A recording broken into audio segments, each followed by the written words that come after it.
এই কাঁচা আম দুটো দেখে আশা করি অনেকেই বুঝতে পেরেছো আজকে আমি আম মাখা বানাচ্ছি।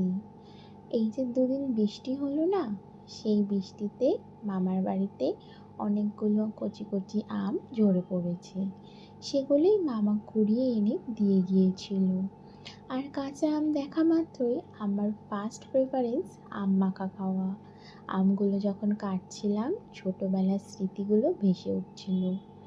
ছোটবেলায় যখন মামার বাড়িতে গিয়ে থাকতাম, দুপুরবেলা খাওয়া দাওয়ার পর গাছ থেকে আম পেড়ে কেটে ধুয়ে ভালো করে মাখিয়ে সবাই মিলে গল্প করতে করতে বসে খেতাম। ছোটবেলার স্মৃতি মানে একটা দারুণ ভালো লাগা জড়িয়ে আছে। সেটাই ভাবতে ভাবতে আজকে আমগুলো মাখাচ্ছিলাম। এটা আমার গরমের প্রথম আম মাখা। কারা কারা এখনো পর্যন্ত আম মাখা ট্রাই করে ফেলেছো এই বছর অবশ্যই জানিও।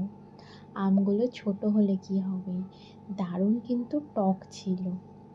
তোমাদের আম মাখা খেতে কেমন লাগে?